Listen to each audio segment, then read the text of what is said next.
O Ken Ham, Sim. ele defende o quê? A Bíblia. A Bíblia é muito clara, são 6.000 anos. A gente vai falar bastante sobre isso. Sim, terra, agora, a idade da Terra. A idade da Terra, sabe o que aconteceu com a idade da Terra? Por que colocamos milhões e milhões e milhões de anos?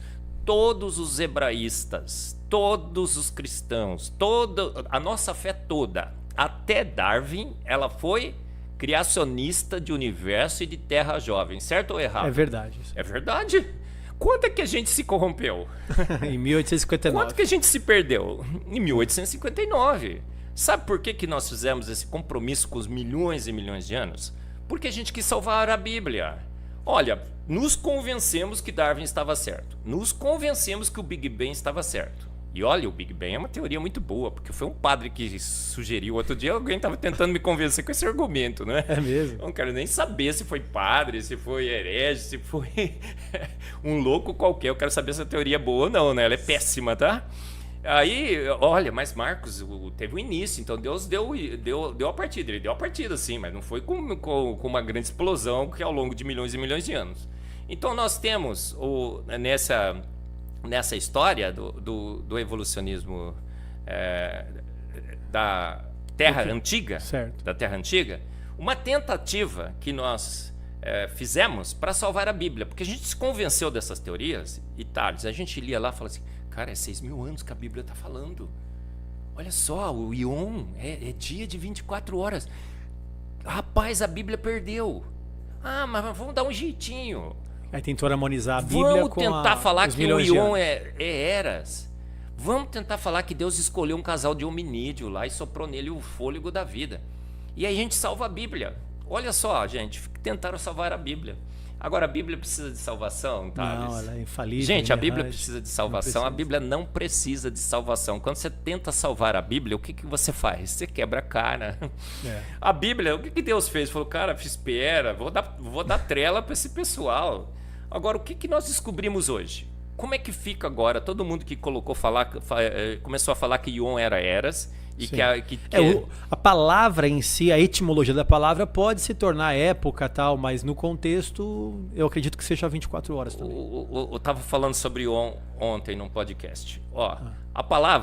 Palavras não têm significado nenhum por si. É verdade. Por si, certo? Eu falo, o pastor Ayrton Williams, um teólogo, trabalha com linguística, é sensacional. Eu conheci esse maluco beleza uns meses atrás. Certo. Fiz até um programa com ele no meu podcast. Aí eu cheguei assim, pastor Ayrton Williams, ele usou um exemplo, manga. Eu falei manga agora. O que eu falei, Thales? Manga. Depende do contexto, né? O que eu falei com manga? Manga, pode ser manga da camisa, pode ser manga Não fruta, falei nada, certo? Sim. Quando você fala Yom, você falou o quê? Nada. Você não falou nada. Aí o pessoal fala assim, olha, o Yom na Bíblia, 500 vezes é usado com esse significado, 600 vezes com esse outro, não quero nem saber. Eu tenho que saber o significado que ele foi usado ali, naquele texto específico, certo? Sim. Aí chega lá no Yom, outro dia no debate, um professor falou assim, Marcos, o Yom acomoda eras. Eu falei, acomoda. Pode acomodar, eu não tô nem aí. Eu quero saber o que o Yom quer dizer naquele contexto de Gênesis. Aí está escrito lá, no princípio, criou Deus os céus e a terra. Sim. Houve tarde de manhã o primeiro dia. Houve tarde de manhã o segundo dia. Parece que ele repete várias vezes, né?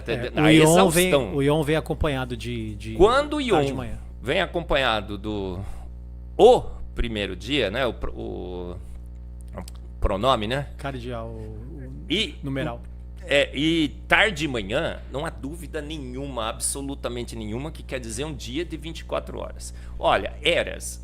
Moisés sequer tinha na cabeça dele o conceito do que seriam eras.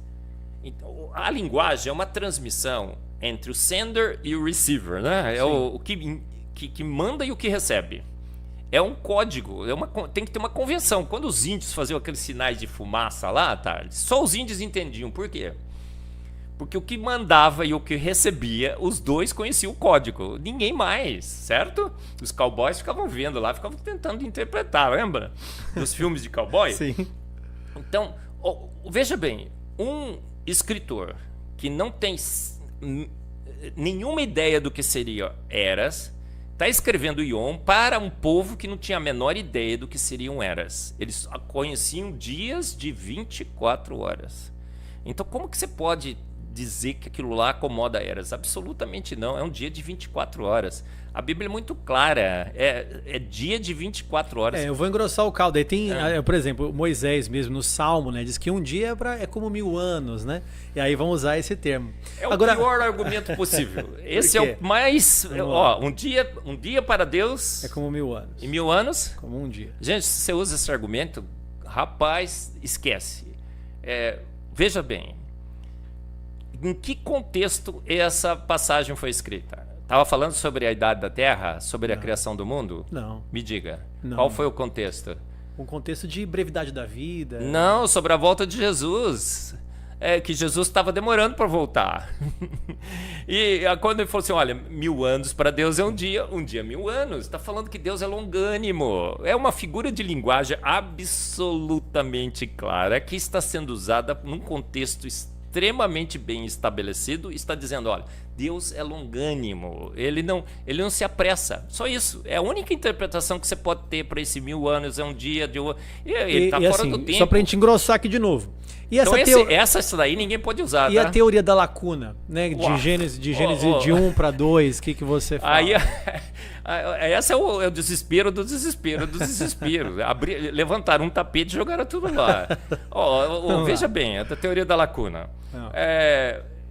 A Terra era sem forma e vazia. Ela não se torna. Você tem que corromper o hebraico, certo? Sim. Todas as traduções você vai ler, tá lá, era. Concorda? Eu já fui fazer esse exercício em várias traduções, em várias línguas. Em todas as línguas, em inglês, e várias que eu consigo entender e que eu consigo traduzir no Google Translate, sempre vem era. Deus cuida da sua palavra, não cuida, Thales? Cuida. Se todo mundo tivesse traduzindo errado, o que Deus tinha feito? Eu brinco, né? Deus tinha puxado a orelha dos tradutores. Deus não permitiria esse erro grosseiro. Então, mas é como se fosse a Terra tivesse sido formada já, e depois ela era realmente sem forma vazia. Aí ela depois, se torna na teoria da lacuna. Satanás cai do céu. Tem essa de Satanás também que vai... Deforma a Terra. Aí vira isso aí já...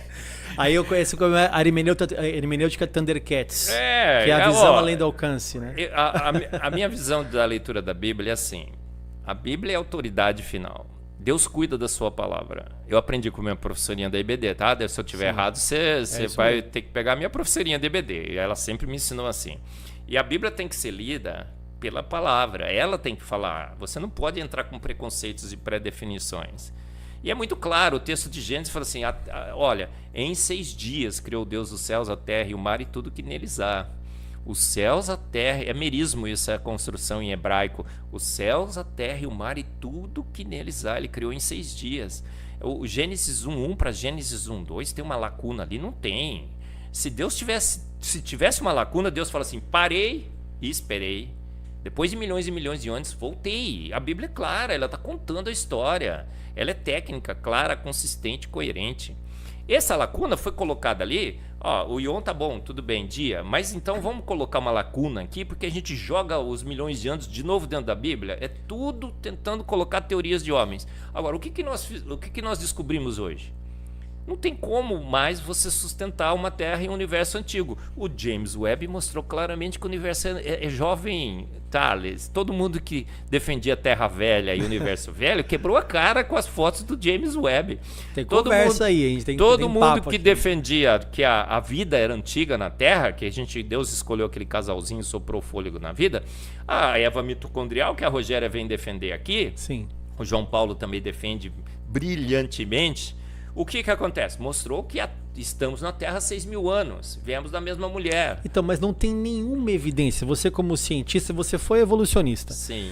Não tem nenhuma evidência, nada, que mostra assim, uma idade maior da Terra, não só do universo, da Terra, da vida. Não tem nenhumazinha assim que fala, esse aqui tem 100.000 anos. Por exemplo, não tô nem jogando 13,8 bilhões. Tô falando de 100.000, assim, não tem nenhuma evidência, não tem nada. O pessoal fala assim, olha, o universo tem 13,8 bilhões de anos. Por quê? que a luz, o universo tem 13,8 bilhões de anos-luz de distância. Anos-luz de distância.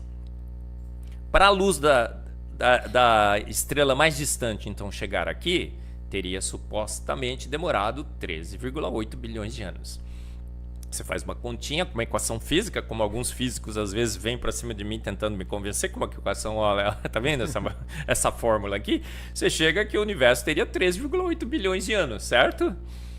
Isso é uma evidência absolutamente certa? Absolutamente não. Alguém observou a luz chegando, esperou aqui 13,8 bilhões de anos para a luz chegar? Não, isso não é uma evidência empírica que você foi no laboratório e mediu. Isso é uma suposição, uma inferência. Olha... Então, mas não é a melhor inferência, Marcos?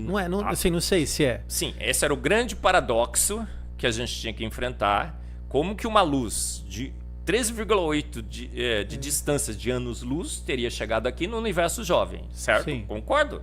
Você vai ver em todos os debates que nós temos, esse é o grande paradoxo que os criacionistas de Terra Jovem e Universo Jovem teriam que lidar. Certo. Aí o que acontece? O James Webb vai lá e tira a foto. Certo. E a gente percebe que o universo na foto, no seu início, está jovem. Por causa do redshift. Ele está estruturado, as galáxias elípticas estão todas lá, com seus braços, tem buracos negros. Está muito, muito parecidinho com o universo que nós temos aqui. O universo é jovem. Tem a foto aí do James Webb, aí, né, Pri? Não sei se... Põe aí o Hubble Deep Field foi a primeira, mais sensacional. Se você... acho que tem uma se foto aí. Se o Paquito puder colocar aí, né? A Pri coloca aí. Agora apelidaram, né, o Fernando aqui de Paquito por causa do podcast. Tem uma foto grande. Aquela Hubble Deep Field. Ela vai pegar. Aquela primeira lá. Aquela primeira foto lá. Primeira foto. Eu acho que não é essa, mas eu vou mostrar pra você. Não é a comparação com o Hubble, não. A gente tinha feito uma comparação.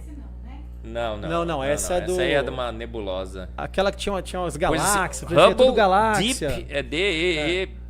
Ela vai procurar. P Field. Isso. Isso, aquele lá. Então, o universo vem todo estruturado, as galáxias massivas, os elementos mais pesados estão todos lá, Thales.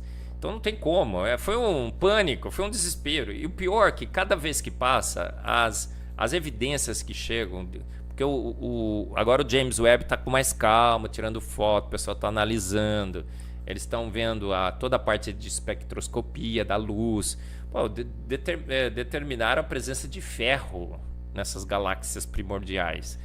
O segundo modelo, hidrogênio, hélio, vai formando carbono, nitrogênio, oxigênio, vai caminhando pela tabela periódica até chegar no ferro. Quer dizer, o ferro não é primário. Ao longo de bilhões de anos você precisaria esperar para chegar ao ferro. Já tem ferro no início.